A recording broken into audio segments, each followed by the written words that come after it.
Salam sejahtera Dr. Jusia dan rakan-rakan sekalian. Kami daripada kumpulan 6 dengan 5 orang ahli, iaitu saya sendiri Luisiana Usun Robert, Evarina Godwin Patin, Evelyn Goham, Reni anak Saril Usau dan Nur Khairunisa Aina A binti Muhammad Nasiruddin. Tajuk video yang kami pilih untuk dianalisis adalah Kaunseling Praktikal Latihan Amali Teknik Kaunseling BKK 1093 yang diterbitkan oleh Siti Nur Abadia binti ID pada 13 Mac 2025. Video ini merupakan sesi kaunseling individu yang berdurasi selama 39 minit 20 saat. Dalam video ini, kaunselor adalah Cik Siti sendiri dan kliennya bernama Nur Farah Atira. Secara dasar, keberkesanan sesebuah sesi kaunseling itu amat bergantung kepada aplikasi kemahiran mikro yang tepat. Melalui integrasi teknik lisan dan bukan lisan yang betul, kita mampu mewujudkan satu suasana yang selamat dan penuh empati. Suasana kondusif inilah yang akan membina kepercayaan, sekaligus membolehkan klien meneroka emosi serta konflik diri mereka secara mendalam tanpa rasa dihakimi. Terdapat dua matlamat utama dalam kaunseling, iaitu membina hubungan terapeutik untuk memupuk rasa percaya dan mengumpul maklumat serta memahami dunia dalaman klien secara sistematik. Terdapat 5 kemahiran asas kaunseling, iaitu kemahiran menyoal, kemahiran melayan, kemahiran pemerhatian, kemahiran dorongan minima, dan kemahiran memberi fokus. Berikut adalah penerangan dan justifikasi kepada 5 kemahiran asas kaunseling ini. Hai, saya Aina dan saya akan membentangkan tentang kemahiran menyoal dalam sesi kaunseling. Kemahiran menyoal merupakan alat utama kaunselor untuk mengumpul maklumat, meneroka emosi dan memahami isu klien bagi mewujudkan komunikasi dua hala tanpa unsur menghubung. Antara fungsinya adalah mengimbangi sesi, iaitu menyerasikan penerokaan emosi mendalam dengan pengesahan fakta yang tepat. Kedua, menggalakkan luahan, iaitu memberi kebebasan kepada klien untuk menceritakan konflik dan perasaan tanpa sekatan. Ketiga, mengesahkan fakta, di mana kaunselor mendapatkan maklumat khusus seperti fizikal, keluarga, akademik, klien secara pantas dan ringkas. Keempat, menstrukturkan maklumat di mana ia membantu kaunselor memahami kronologi, situasi sebenar dan latar belakang kes klien. Akhir sekali, mengukur kesediaan, di mana kaunselor mengenal pasti pengalaman kaunseling lampau bagi menilai kesediaan diri klien. Terdapat 2 teknik menyoal, iaitu terbuka dan tertutup. Mari kita saksikan video klip contoh 2 teknik ini. Kita akan mulakan dengan teknik terbuka kemahiran menyoal. So, boleh tak awak memperkenalkan diri awak? Boleh saya tahu tak apa respon mak awak yang dia pernah cakap kat awak sampai awak rasa down? Klip tadi menunjukkan contoh teknik terbuka dalam kemahiran menyoal. Teknik terbuka bertujuan untuk menggalakkan klien meneroka, menguraikan dan menjelaskan perasaan atau situasi mereka dengan mendalam tanpa menghadkan jawapan kepada ya atau tidak. Contoh pertama adalah pada saat 53 hingga 56, di mana kaunselor meminta klien memperkenalkan diri. Impaknya, ia memberi ruang bebas kepada klien menceritakan latar belakang dirinya di awal sesi. Contoh kedua pula dikesan pada minit ke-7.26 hingga minit ke-7.32 apabila kaunselor bertanya tentang respon ibunya yang membuatkan klien rasa down. Impak soalan ini berjaya meneroka konflik spesifik dan mendorong klien membuat luahan yang panjang lebar sehingga minit ke-15.5. Seterusnya, mari kita lihat pula teknik yang kedua, iaitu teknik tertutup kemahiran menyoal. Okay, ini awak sihat saya? Sihat. Ada rasa pernah lah sebelum ni jumpa ada buat sesi kaunseling? Pernah je sebelum ni. Klip tadi pula menunjukkan teknik tertutup dalam kemahiran menyoal. Teknik ini bertujuan untuk mendapatkan fakta klien secara ringkas, fokus dan spesifik, di mana jawapan klien dihadkan kepada 1 atau 2 patah perkataan sahaja. Contoh pertama boleh dilihat pada minit ke-151 hingga 154 apabila kaunselor bertanya tentang kesihatan klien. Jawapan ringkas sihat memberikan pengesahan langsung tentang keadaan fizikal klien pada awal sesi. Contoh kedua pula pada minit ke-26.27 hingga minit 26.32, di mana kaunselor bertanya tentang pengalaman lampau klien menghadiri sesi kaunseling dan klien menjawab ringkas pernah. Impaknya, kaunselor dapat mengukur tahap kesediaan diri klien melalui pengalaman sedia ada. Kesimpulannya, gabungan dinamik antara soalan terbuka dan tertutup sepanjang video ini berjaya membantu kaunselor mengumpul maklumat dengan tepat sambil mewujudkan suasana komunikasi yang terapeutik. Salam sejahtera, saya Reni anak Saril Usau akan membentangkan bahagian kemahiran melayan. Di sini kita dapat melihat kotak rumusan di bahagian atas slide. Kemahiran melayan merupakan asas paling kritikal dalam hubungan terapeutik. Ia adalah tingkah laku kaunselor dalam memberikan sokongan untuk memastikan klien berasa selamat, dihargai dan selesa.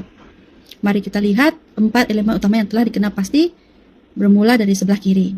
Pertama ialah bahasa tubuh. Pada minit kedua, 10 saat dalam rakaman, kaunselor telah mempamerkan posture yang terbuka, iaitu tidak menyilangkan tangan. Ini adalah sangat kritikal untuk membina suasana yang selamat. Malah pada minit ke-15, 40 saat, kaunselor mencondongkan sedikit badannya ke hadapan, iaitu leaning forward ketika klien berasa sedih, sekaligus membuktikan beliau memberikan perhatian tidak berbelah bagi, itu undivided attention. Elemen kedua pula adalah kontak mata. Boleh rujuk pada minit ke-10, 20 saat kaunselor dan Dia mengekalkan kontak mata yang konsisten dan empatik sewaktu klien meluahkan rasa tertekan di universiti. Isyarat ini jelas menunjukkan bahawa kaunselor benar-benar hadir secara emosi. Seterusnya, elemen ketiga iaitu kualiti suara. Pada minit ke-15.48 saat, kaunselor sangat cekap memerankan nada suara atau vocal matching. Beliau merendahkan nada suaranya menjadi lebih lembut sejajar dengan perasaan bersalah klien. Ini adalah teknik yang sangat baik untuk memvalidasikan emosi klien. Elemen yang keempat ialah penjejakan verbal. Pada minit ke-10.25 saat, kaunselor menggunakan dorongan minimal yang tepat seperti sebutan ya, jadi. Teknik mendengar aktif ini terbukti berkesan untuk menggalakkan klien terus berkongsi secara mendalam tanpa rasa terganggu. Sebagai kesimpulannya, di bahagian bawah slide ini dapat dirumuskan bahawa integrasi keempat-empat elemen ini berjaya dan selari dengan konsep micro skills. Ia telah berjaya mewujudkan empati yang sebenar walaupun terdapat halangan kecil seperti penggunaan buku nota. Kaunselor tetap berjaya mengekalkan tingkah laku melayan yang sangat profesional, yang mana ia menjadi tunjang utama kepada keberkesanan fasa penerokaan emosi dalam sesi kaunseling ini. Sekian, terima kasih atas perhatian anda. Saya akan serahkan pada pembentang seterusnya. Baiklah, sekarang saya akan menerangkan tentang kemahiran pemerhatian. Kemahiran ini adalah mentafsir tingkah laku klien dari segi verbal dan bukan verbal. Untuk verbal, kualiti vokal yang digunakan oleh klien adalah suara yang rendah dan perlahan. Ini menunjukkan klien berasa sedih apabila tidak mendapat sokongan daripada ibunya untuk menyertai mana-mana program. Yang kedua adalah kata kunci berulang, di mana saya merhatikan klien menggunakan perkataan yang sama seperti sokongan dan pemahaman pada minit ke-17-18 saat. Bagi pemerhatian terpilih pula, kaunselor memberi fokus kepada isu utama klien, iaitu dari segi kurang sokongan daripada ibunya dan juga mengalami emosi yang tertekan. Untuk bukan verbal pula, eye contact, saya mendapati kaunselor masih mengekalkan eye contact itu bersama klien dari sisi awal hingga sisi akhir.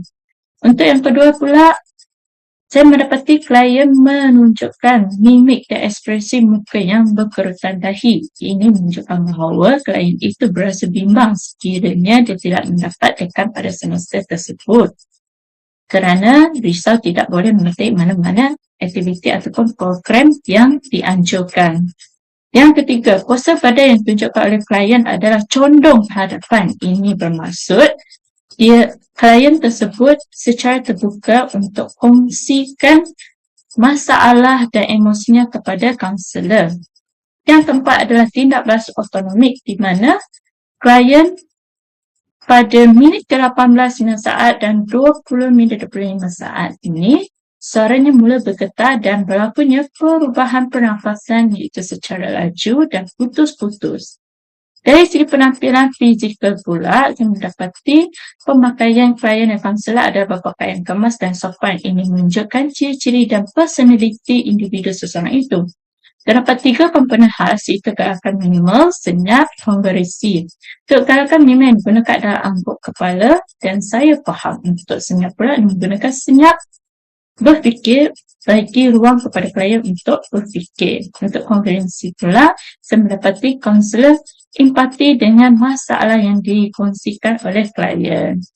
Okey, itu sahaja dan saya akan pas pada presenter seterusnya. Seterusnya, bagi bahagian kemahiran dorongan minima, definisinya ialah dorongan minima ini ialah tindak balas ringkas oleh kaunselor bagi menggalakkan klien untuk terus bercakap dan untuk membantu penerokaan emosi tanpa sebarang gangguan dan membina suasana selesa dan empati. Bagi kepentingan kemahiran ini pula, ia adalah untuk membantu klien merasa dihargai, menunjukkan bahawa kaunselor aktif mendengar luahan klien, menggalakkan klien berkongsi dengan lebih mendalam tentang masalah yang klien sedang hadapi, membina hubungan yang terapeutik ataupun hubungan yang aman damai, menjadikan sesi lebih selamat dan selesa bagi klien terutamanya. Dalam bentuk dorongan minima terdapat 2, yaitu lisan dan juga bukan lisan. Bagi lisan, ia adalah percakapan yang singkat seperti kaunselor menyebut iya, teruskan dan saya faham sewaktu klien itu sedang meluahkan isi hati ataupun masalah. Dan bukan lisan pula adalah seperti anggukan kepala, kontak mata dan juga ekspresi wajah empati. kepada si klien itu dan juga postur badan yang positif daripada kaunselor itu. Contoh dalam rekaman video ialah pada menit ke-10, 20 saat, kaunselor menggunakan dorongan minima seperti bagi lisan adalah seperti ya dan jadi. Digunakan ketika klien menjelaskan konflik dengan ibunya akibat kesibukan universiti, dan kesannya ialah dorongan minima secara lisan ini dia tidak memotong ataupun membuat cerita klien itu tergantung. Dia menunjukkan perhatian penuh kepada klien dan juga menggalakkan klien untuk terus bercerita tentang masalahnya. Kemudian, contoh dorongan minima bukan lisan pula yang kita boleh nampak daripada video adalah pada menit ke-15 40 saat, yaitu konselor menunjukkan anggukan kepala, kontak mata dan ekspresi wajah empati kepada klien ketika klien meluahkan rasa sedih dan bersalah terhadap ibunya. Kesannya adalah klien itu merasa dirinya difahami dan emosi klien juga diterima secara profesional, dan ini meningkatkan lagi keyakinan diri klien itu. Oke, seterusnya kesan terhadap proses konseling bagi dorongan minima ini ialah menyebabkan klien merasa lebih terbuka untuk meluahkan perasaan, yang membantu penerokan konflik dalaman, mengurangkan rasa tertekan dan dihakimi oleh orang lain, dan juga membina kepercayaan antara konselor dan juga klien. Oke, seterusnya kesimpulannya, kemahiran dorongan minima ini sangat penting dalam sesi konseling karena ia membantu mewujudkan suasana yang empati dan selamat, menggalakkan komunikasi yang lancar di antara klien dan juga konselor, menyokong penerokaan emosi secara mendalam, dan secara menyeluruh ia menjadikan sesi konseling itu lebih berkesan. Itu saja untuk bahagian ini, saya serahkan kepada pembentang lain. Dari segi konsep, kemahiran memberi fokus ialah kecekapan kaunselor memusatkan tumpuan aliran sesi konseling kepada isu yang paling utama. Lazimnya, klien akan meluahkan pelbagai konflik secara serentak sehingga perbincangan menjadi sukar dikawal dan tidak terarah. Oleh itu, teknik restructuring focus atau penstrukturan semula pemikiran klien digunakan bagi memastikan sesi konseling kekal sistematik, terarah, dan selari dengan matlamat asal. Berdasarkan rekaman video amali tersebut, aplikasi kemahiran memberi fokus dapat dilihat melalui beberapa bahagian penting dalam sesi konseling. Pertama adalah pada menit pertama saat ke-21, selepas klien berkongsi tentang pemergian bapaknya, kaunselor secara strategik mengarahkan fokus kepada latar belakang keluarga dengan bertanyakan susunan umur adik-beradik. Tindakan ini penting bagi membina maklumat asas kes sebelum penerokaan isu dijalankan dengan lebih mendalam. Hal ini menunjukkan bahawa kaunselor cuba mendapatkan gambaran awal berkaitan sistem keluarga klien bagi memahami konsep permasalahan yang dihadapi.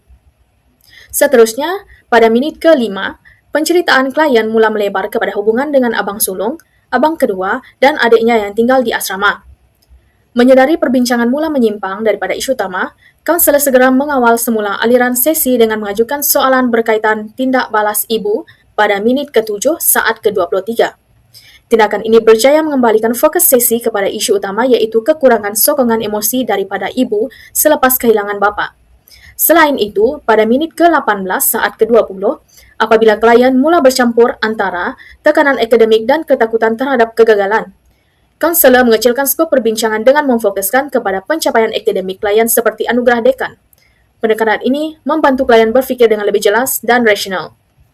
Sebagai kesimpulan, aplikasi kemahiran memberi fokus dalam video amali ini dilaksanakan dengan sangat berkesan berdasarkan 3 aspek utama. Pertama, dari sudut pengurusan masa. Kaunselor berjaya memastikan perjalanan sesi kekal teratur tanpa terlalu banyak memberi tumpuan kepada isu sampingan yang kurang berkaitan dengan permasalahan utama klien. Pendekatan ini membantu sesi berlangsung secara lebih sistematik dan efektif. Kedua, kemahiran memberi fokus turut membantu mengelakkan perbincangan daripada terus menyimpang apabila klien mula membandingkan layanan ibunya terhadap adik-beradik yang lain. Dalam keadaan tersebut, kaunselor berjaya mengembalikan tumpuan klien kepada perkara yang masih berada dalam kawalan dirinya seperti menjaga kepercayaan ibu dan mengekalkan prestasi akademik. Ketiga, proses pemfokusan secara berperingkat ini berjaya meningkatkan kesedaran diri klien, yaitu insight. Klien mula memahami bahawa kemarahan ibunya bukan berpunca daripada rasa benci.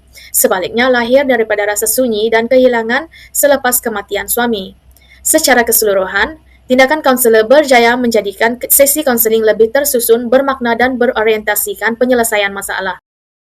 Baiklah, secara keseluruhannya sesi konseling ini berjaya membantu klien meluapkan emosi, mengurangkan tekanan dan berselesa untuk berkongsi masalah.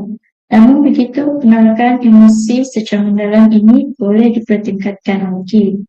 Itu saja sokongan daripada keluarga, program pengembangan emosi, dan latihan kemahiran kaunseling perlu dibutuhkan bagi memastikan kesejahteraan mental dan emosi pelajar dalam keadaan stabil dan positif.